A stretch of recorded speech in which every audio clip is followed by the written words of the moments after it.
Hello students, today we are going to start a new topic, right?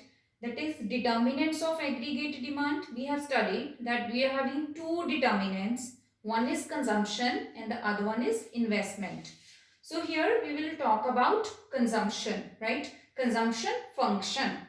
Consumption function or the other name of the same is propensity to consume, right? Propensity to consume or consumption function. Let's see what is the meaning of that. Consumption function is the ratio that measures the functional relation between income and consumption. So it is a ratio which tells us the relation between income and consumption. This means at different levels of income but will be the different levels of consumption. This is known as consumption function or propensity to consume. Here you can see this function is C is equal to, C means consumption. Consumption is, this F stands for function. Consumption is a function of income. This means consumption entirely depends upon the level of income. If income will be more, consumption will be more. If income will be less, consumption will be less. But keep in mind, when income will be zero, consumption will not be zero, right? So here I have drawn the same schedule, right? From that aggregate demand schedule, I have just taken the values of income and consumption.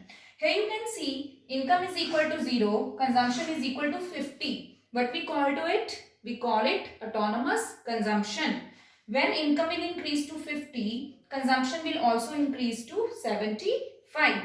But here what we can see that consumption is greater than income. So consumption is greater than income. From where we are doing this consumption, that is we are doing this savings. Then at 100 level of income, consumption is also 100. This is break even point. After break even point, as income is increasing to 150, 200, 250 and 300, consumption is also increasing to 125, 150, 175 and 200. Now after break even point, after this point, what you can see is consumption is less than income. Consumption is less than income. This means now people, they have started doing savings. So before break even point, it will be this savings, and after break even point, it will be savings. Savings will increase after break even point, right? Now the same schedule, the same function we can show by using these curves also. Consumption curve we have got yesterday. We know that consumption curve does not start from the origin, and consumption curve is a upward sloping straight line. So this is C, we have denoted consumption curve, right? And this y is the income curve. This I will show you. We will do one derivation in which I will show you that why this income curve is a 45-degree line, or it is starting from the origin and then it is increasing, right? So this I will show you, but right now you keep in mind that income curve will start from the origin and it will divide the axis into two parts. The total axis, what is the total of the angles? 90 degree, right? So when this 45 degree will cross this income line, it will divide this axis into 45 degree, right? So this is, you can see here, this is the point which is showing autonomous consumption. Income is 0 but consumption is not 0, right? Then income is also increasing, consumption is also increasing. So this is the point B where income and consumption curve both are intersecting. This is known as break even point. Before break even point, what is happening? It is this savings. It means in order to meet the expenditure, in order to meet the consumption, we have to withdraw the savings, and then we are utilizing savings only, right?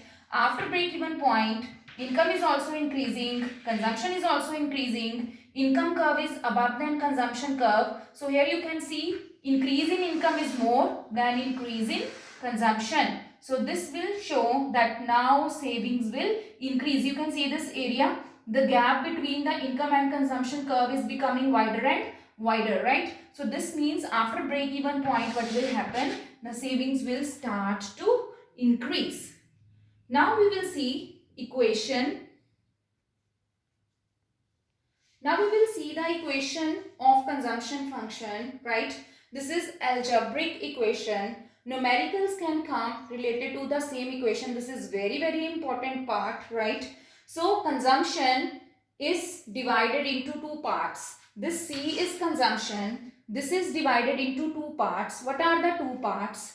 One is A and the other one is BY, right? A means when we don't have income, then how much we are spending money. This is known as autonomous consumption. Simply A denotes to when we don't have money and BY denotes to when we have money, then how much we are spending. So A means autonomous consumption. In some books you can see this A is symbolized by C bar, right? So this C bar is also autonomous consumption. In other books you can see the same autonomous consumption is denoted with C0. So this is also one and the same thing, autonomous consumption only, right? So two parts of consumption are when we have money and the other part is when we don't have money. When we don't have money and still we are spending, right? This is known as autonomous consumption and it can be denoted with A or C bar or C0. Then plus when we have income, right? Then this Y denotes for income, right? Income level, right? Y is income level and this B means this B is delta C divided by delta Y. Now according to the same schedule, every time how much income is changing? Every time income is changing by 50 and how much consumption is changing? Every time consumption is changing by 25. So what will be the value of B? The value of B will be 25 divided by 50 is equal to 0.5. So assuming the same values only, what is the value of A0 according to the same schedule? That is 50. When income is 0, we are consuming 50 rupees, right? So 50 plus, what is the value of B? Every time in the schedule, when income is changing by 50, consumption is changing by 25. So this is equal to 0.5, right? And this Y denotes for income level. Now if the question will come, if income level is given 100, then find out consumption. That is C is equal to 50 plus 0.5. Here in the bracket we will put as 100, right? So here what it will be, you can solve this equation and then you will find out consumption. After solving this equation, we can find out the total level of consumption in the economy. So we will solve more numericals related to the same equation. I will be sending you some statements to solve, right? You will solve it and then send me your work only at my email. Thank you.